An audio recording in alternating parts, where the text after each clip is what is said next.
बिस्मिल्लाहिर्रहमानिर्रहीम। नाज़रीन अस्सलाम वालेकुम। मैं हूं आपका मेज़बान साबिर शाकिर वफाकी दारुल इस्लामाबाद से कुछ ताज़ा तरीन बल्कि इंतहाई अहम और एक ब्रेकिंग न्यूज़ आपके साथ शेयर करूंगा।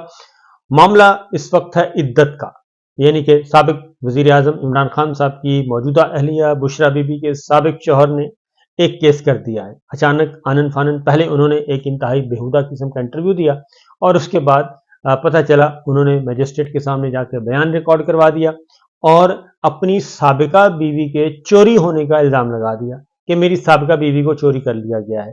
यानी साबिका बीवी जिस पे उनका हक नहीं है, उनकी उनकी चोरी का इल्ज़ाम लगा दिया इमरान खान साहब पे। ये केस तकरीबन तकरीबन बढ़ चुका है और ये मैं आपके सामने कुछ चीज़ें रखूंगा और ख़ास तौर पे आला अदलिया के फैसले आपके सामने रखूंगा, जिसके बाद इस केस का कोई वजूद ही नहीं है, कोई हैसियत ही नहीं है, बल्कि हो सकता है ये जो जिस बेहूदगी और बेशर्मी का मुजाहरा किया है खावर फरीद मानेका ने, हो सकता है वो खुद ही इस मामले में फंस जाएं। उन्होंने बामरे मजबूरी किया, प्रेशर नहीं किया, लालच में आके किया, किस तरीके से किया, जिस तरीके से भी किया, लेकिन उन्होंने एक इंतहाई घटिया हरकत की है, इसमें कोई शुबा नहीं है। और उसकी वजह यह है कि उन्होंने क्या कहा है। उन्होंने अपनी साबिका बीवी पे इल्ज़ाम लगाया है और अपनी साबिका बीवी के चोरी होने का इल्ज़ाम लगाया कि मेरी साबिका बीवी को मौजूदा शौहर ने चोरी कर लिया है। और ये उन्होंने इल्ज़ाम लगाया 6 साल बाद। और फिर वो कहते हैं कि इद्दत में निकाह हुआ, यानी कि अभी इद्दत चल रही थी तो उसमें निकाह हो गया। इस बारे में हमारी आला अदालतों के फैसले क्या हैं वो मैं आपके सामने रखूंगा। और मसला क्या है इस सारा जो कज़िया इस वक्त चल रहा है, क्या है। पहले खावर फरीद मानेका को उठाया गया, गिरफ्तार किया गया, गिरफ्तार करके जेल में रखा गया। उसके बाद फिर इंटरव्यू उनका हुआ, इंटरव्यू पहले रिकॉर्ड हो गया। ख्वाजा आसिफ ने बाद में बताया, बल्कि उससे पहले बता चुके थे कि एक ऐसा इंटरव्यू भी आ रहा है। वो तो खावर फरीद मानेका ने सारा कुछ ही बता दिया। तो आपको मालूम है कि शरीफ जो हैं ये खरीदते बहुत, ये खरीदार बहुत अच्छे हैं। ये सहाफ़ियों को भी खरीदते हैं, ये जजों को भी खरीदते हैं, ये जर्नैलों को भी खरीदते हैं, ये सबको खरीदते हैं, ये ब्यूरोक्रेसी को भी खरीदते हैं। खरीदार इनसे अच्छा कोई नहीं है। माल फेंकते हैं और माल उठाते हैं और 10 रुपए लगाते हैं और 1000 रुपए कमाते हैं। यानी कि इनका मोटो ये है कि हम खाते हैं तो लगाते भी हैं, लगा के खाते हैं। ये है इनका मोटो। तो ये पहली दफ़ा नहीं हुआ, ये इस तरह की बेहुदा हरकतें बहुत पहले भी ये कर चुके हैं। मैंने आपको कुछ मिसालें पिछले व्लॉग में बता दी थी कि किस तरीके से इन्होंने मौलाना समीउल हक मरहूम साहब को भी माफ़ नहीं किया था। एक और आपको मैं इंकशाफ करता हूँ। मोहतरमा बेनज़ीर भुट्टो के मामला तो आपने सुने होंगे, वो तो मैं बार बार आपको बता चुका हूँ कि उनके साथ ये क्या करते रहे। एक और इलेक्शन 88 का इलेक्शन और वो जो तारीख दी थी 88 के इलेक्शन की, नंबर 1। नंबर 2 अगला जो इलेक्शन हुआ 90 का, 90 या 93 वाला इलेक्शन, उसमें दोनों में इन्होंने जो तारीख निकाली थी इलेक्शन की, वो निकाली थी कि जब मोहतरमा प्रेग्नेंट थी, मोहतरमा बेनज़ीर भुट्टो प्रेग्नेंट थी और इन्होंने उसके अकॉर्डिंगली इलेक्शन की तारीख दे दी और असम्बली तोड़ी ज़िया साहब ने और नवाज शरीफ साहब ने इलेक्शन करवाने का ऐलान किया। उससे अगला जो है वो भी इसी तरीके से हुआ और दोनों बार इनका ख्याल था कि मोहतरमा जो है वो जो ये प्रेग्नेंट हैं वो इलेक्शन कंपेन नहीं कर सकेंगी और इलेक्शन कंपेन नहीं कर सकेंगी तो हमारा जो इलेक्शन है हम आराम से जीत जाएंगे। लेकिन दोनों दफ़ा मैं आपको बता दूं, है इंतहाई प्रीवियस की बात है, लेकिन चूंकि रिकॉर्ड पे है और वो ये है कि दोनों दफ़ा अर्ली जो बर्थ है वो हुई थी दोनों बच्चों की। तो ये इस हद तक भी जाते हैं कि कोई भी मौका ये जाने नहीं देते कि किसी तरीके से मामले को ज़िच किया जाए और उसमें फिर ये नहीं देखते ये खातून है, ये मर्द है, ये बहन है, ये बेटी है, ये माँ है, नहीं, कुछ नहीं देखते। तो इसलिए इमरान खान साहब के साथ तो ये इससे भी कहीं जलालतों की इंतहा तक पहुंच चुके हैं माजी में और आइंदा भी इनसे यही तवक्को है, क्योंकि ये करते क्या हैं, ये कीमत लगाते हैं, ये बोली लगाते हैं, या तो ये खरीद लेते हैं, खरीद नहीं लेते तो उसके बाद फिर इंतकामी कार्रवाइयाँ शुरू कर देते हैं, झूठे मुकदमात जेलों में डालना शुरू कर देते हैं। ये मीर शकील उर रहमान के साथ भी यही कर चुके हैं, ये डॉक्टर मलिया लोधी के साथ भी यही कर चुके हैं, ये नजम सेठी साहब के साथ भी यही कर चुके हैं, ये सब के साथ ये सब कुछ कर चुके हैं कि या तो आप खरीद लें, ये खरीदे नहीं जाते तो फिर इनको उसके बाद फिर इंतकाम शुरू हो जाता है। यही कुछ इस वक्त ये कर रहे हैं, ये कोई नई बात नहीं कर रहे। बहरहाल इसी के इर्द गिर्द सारी पॉलिटिक्स घूम रही है कि इमरान खान साहब जो हैं वो पाकिस्तान तहरीक इंसाफ और इमरान खान इनको खा पी गए हैं, इनको हजम कर गए हैं वो, और इतनी बड़े मार्जिन के साथ वो जीत रहे हैं कि इनको तसव्वुर भी इन्होंने कभी तसव्वुर भी नहीं किया था कि लाहौर में भी ये फना हो जाएंगे। तो कल हमने देख लिया दीर में, और आज जो है वो करक में अवामी ताकत का मुजाहरा है, पावर शो है आज करक में। तो ये सिर्फ अभी 3-4 दिन के अंदर अंदर ये सब कुछ हुआ है। ये जब हम कहते हैं इनको कि जनाब ये 71 वाली सिचुएशन पे ना जाएं और 1971 की मामले पे ना जाएं, जिस तरीके से उस वक्त पहले इलेक्शन नहीं करवाया गया, इलेक्शन करवाया गया तो उसके नतीजे नहीं तस्लीम किए गए, और जो मोस्ट पॉपुलर लीडर था उसको जेल में रखा गया, और जब वो जीत गया जेल में बैठ के फिर उसको हक नहीं दिया गया। इसी दौरान पाकिस्तान दो लख्त हुआ और भारतीय फौज ने के सामने हमारी फौज ने सरेंडर किया, और हमारे जनरल साहब ने पिस्तौल उनके हवाले किया। वो एक शर्मनाक मनाजर है। और उसके बाद उन्हीं शेख मुजीब को हमने रिहा किया, रिहा करके जहाज पे उस वक्त के वजीर आजम ने रुखसत किया, वो लंदन गया, लंदन से वापस दिल्ली, दिल्ली से वापस वो ढाका, और ढाका में उसने ऐलान कर दिया कि अब मेरे और आपके ताल्लुकात जो हैं वो दो आज़ाद मुमलकतों की तरह होंगे। ये सिचुएशन हुई थी।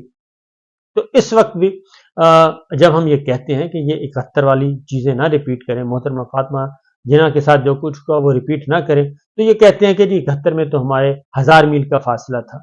वो भाई 1000 मील का फासला था तो इस वक्त जो खैबर पख्तूनख्वा में आपकी हालत है और हमारी मगरबी सरहदें हैं वो गैर महफूज हैं, मशरकी सरहदें गैर महफूज हैं, चाइना के साथ हमारे ताल्लुकात अच्छे नहीं हैं, ईरान के साथ हमारे ताल्लुकात अच्छे नहीं हैं, पाक ईरान बॉर्डर हमारा महफूज नहीं है, पाक इंडिया ईरान बॉर्डर हमारा महफूज नहीं है, पाक अफगान बॉर्डर हमारा महफूज नहीं है। तो हमारी कोई चीज़ महफूज ही नहीं है, और इंटरनली हम इतने वीक हो चुके हैं मुआशी एतबार से कि कोई तसव्वुर भी नहीं किया जा सकता, सोचा भी नहीं जा सकता। तो ये आग पे आग तो लगी हुई है। फिर हम कहते हैं कि हम 71 वाली सिचुएशन पे नहीं है। कल जो कुछ हुआ, और 55 तलबा जो हैं मिसिंग तलबा का केस पहुंचा हुआ है इस्लामाबाद हाई कोर्ट में, वजीर आजम साहब की तलबी है, वजीर दिफा की तलबी है, वजीर दाखिला की तलबी है, उन सबको तलबी के नोटिस हैं। लेकिन वजीर आजम काकड़ साहब फरमाते हैं, निगरान वजीर आजम, वो कहते हैं निगरान तो हमें मुझे कहीं ना, वो कहते हैं कि मैं तो 29 नवंबर को नहीं आ सकता, और अदालत को क्या ज़रूरत पड़ी है इस तरह के मामला में पढ़ने की, तो अदालत फलां क्यों नहीं पूछती, फलां क्यों नहीं पूछती। वो ये सब कुछ कर रहे हैं, और कहने का मतलब ये है कि मामला हर तरफ से ख़राब है, लेकिन इसके बावजूद हम ठीक करने के लिए भी तैयार नहीं। और एक इमरान खान, एक पार्टी, सियासी जमात, पूरी काबीना, इमरान खान और उनकी पूरी काबीना, उन पे पौने 4 सालों में एक भी करप्शन का इल्जाम नहीं लगा। बजाय इसके को खुश हुआ जाए, बजाय इसके को सपोर्ट किया जाता, लेकिन चूंकि वो महा दयानतदार निकले, बहुत ज्यादा दयानतदार निकले, वो नहीं पूरी काबीना दयानतदार निकली, यही उनका जुर्म ठहरा कि ये इतने दयानतदार क्यों हैं। ये ना खाते हैं, ना खाने देते हैं, ना ये खिलाते हैं। जब इतना कुछ, क्योंकि नवाज शरीफ साहब का जो मॉडल है वो तो बिल्कुल दूसरी नौइयत का है। वो तो कहते हैं कि बस आप तकसीम करें, लंगर तकसीम करें, क्योंकि घर के पैसे तो ना टैक्स पेयर्स की मनी है, आप उसी में से लगाएं और उसी में से कमाएं। तो ये सूरत हाल पहले दिन से चली आ रही है। बहरहाल मामला क्या है, मामला पहले जरा आपको इद्दत के निकाह वाला आपको समझा दूं, उसके बाद फिर आगे बढ़ते हैं। क्योंकि इन्होंने अब खावर मानिका को पहले तो 2 दफ़ा आम शहरी ने ये मुकदमा किया, दोनों दफ़ा आम शहरी ने मुकदमा किया, और आम शहरी ने मुकदमा करके वापस ले लिया, और पहले भी वापस लिया, फिर वापस लिया, वापस लेके फिर फाइल किया, फिर वापस ले लिया। अब चूंकि खावर फरीद मानिका खुद तैयार हो चुके हैं, इसलिए वो वापस लेके खावर फरीद मानिका के हवाले कर दिया गया ये मुकदमा। उन्होंने अब एक तो निकाह खां को बनाया है गवाह, और एक ओन चौधरी को गवाह बनाया। ओन चौधरी जो है वो शहबाज काबीना में रह चुके हैं और अभी भी उसी का हिस्सा हैं, और उन्हीं की इत्तेहादी जमात हैं, और नवाज शरीफ साहब को वो एयरपोर्ट पे लेने भी गए थे, और ख़ास तौर पे पैगाम भी दिया था, कान में कोई बात की थी।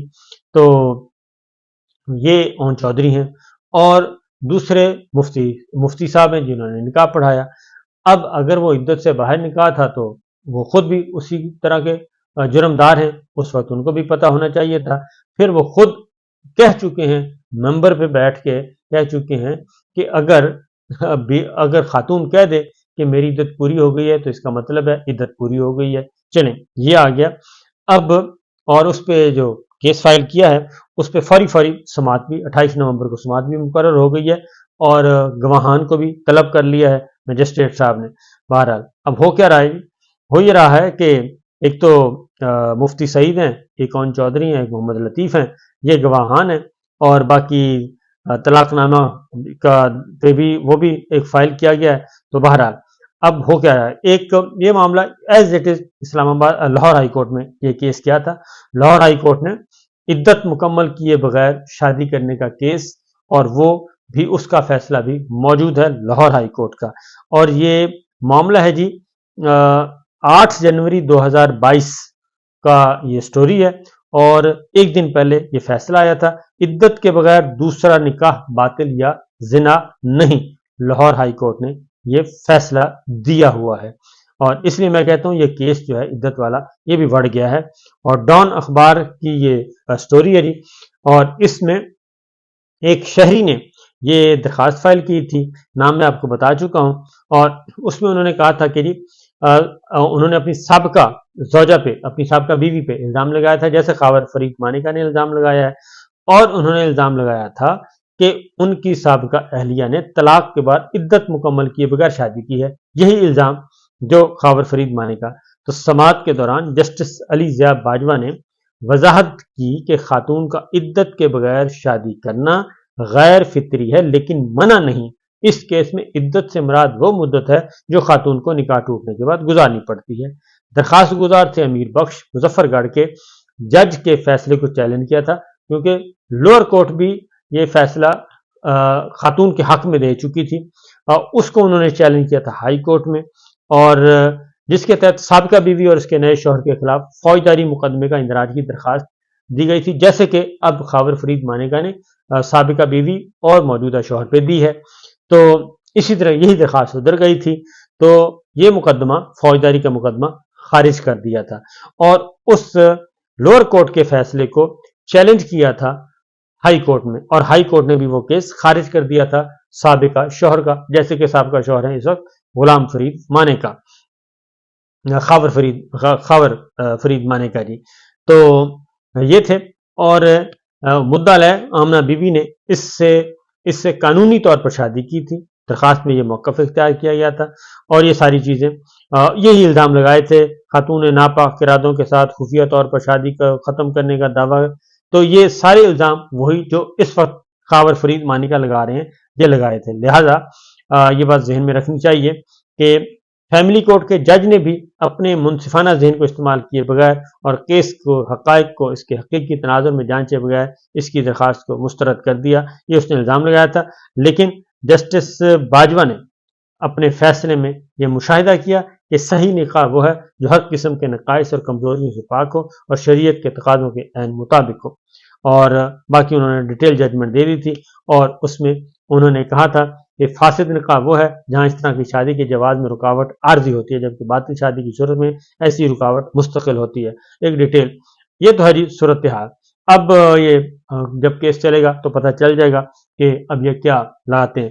مسئلہ یہی ہے، عمران خان اور ان کی کابینہ کا قصور ایک ہی ہے کہ انہوں نے حرام نہیں کمایا، انہوں نے کرپشن نہیں کی، انہوں نے اپنی جائیدادیں نہیں بڑھائیں، اندرون بیرون ملک دولت نہیں کمائی اور دولت کے انبار نہیں لگائے، پاکستان کے قومی خزانے کو نقصان نہیں پہنچایا، بلکہ پاکستان کو ایک فلاحی ریاست بنانے کی کوشش کی، اور ہر گھر کو ہر فیملی کو 10-10 لاکھ روپے 12-12 لاکھ روپے کی ہیلتھ انشورنس کی، مفت علاج کروانے کی انہوں نے کوشش کی. یہ سارے کام انہوں نے کیے، لنگر خانے کھولے اور سستا گیس دیا، سستی بجلی دی، سستا پیٹرول دیا، بہت سارا کچھ دیا. کورونا کے دنوں میں بھی انہوں نے مارکیٹس کو کھلا رکھا اور معیشت کو کنٹرول کیا، اور معاشی ترقی جو ہے وہ 6% تک لے کے گئے. یہی ان کا قصور ہے، لیکن ان کا قصور سب سے بڑا یہ تھا کہ وہ نہ کھاتے تھے، نہ کھلاتے تھے، نہ کھانے دیتے تھے. یہ ہے معاملہ. دوسری جانب جناب نگراں وزیر اعظم انوار کاکڑ صاحب، ان کو میرا خیال ہے کہ کبوتر کہہ رہا ہوں، کوا جو ہے ان کو سفید نظر آ رہا ہے. پوری دنیا کو پتہ ہے کہ اس وقت پاکستان میں کیا ہو رہا ہے، لیول پلینگ فیلڈ کو کس طریقے سے مسمار کیا جا رہا ہے. تو وہ کہتے ہیں، کاکڑ صاحب نے انٹرویو دیا ہے، انہوں نے کہا جی پی ٹی آئی کو جلد سے جلوس کرنے سے نہیں روکا، इससे बड़ा झूठ और क्या हो सकता है। और तहरीक इंसाफ को सियासी सरगर्मियों की मुकम्मल इजाजत है, इससे बड़ा झूठ और क्या हो सकता है। लेवल प्लेइंग फील्ड ना मिलने की बात गलत है, ये इससे बड़ा झूठ और क्या हो सकता है या क्या बोला जा सकता है। सियासी जमातें इंतखाबात से पहले अवामी हमदर्दी के लिए बयानियां बनाती रहती हैं, और इससे बड़ा झूठ और क्या हो सकता है कि एक सियासी जमात को आप सब ने मिलकर दीवार के साथ लगाया हुआ है। हजारों सियासी कैदी जेलों में हैं, लोगों को उठाया जा रहा है, तशद्दुद का निशाना बनाया जा रहा है, और उसमें सारी निगरान हुकूमतें जो कि गैर आईनी हो चुकी हैं मुलव्वस हैं। तो ये है हकीकत हाल, और ये डरते हैं, दिन को भी डरते हैं, रात को भी डरते हैं, और डरते हैं इमरान खान से और कैदी नंबर 943 से, जो कि जेल में बंद किया हुआ है। लेकिन जेल में बंद कैदी से भी इनकी टांगें कांपती हैं। इजाजत दीजिए, अल्लाह हाफिज।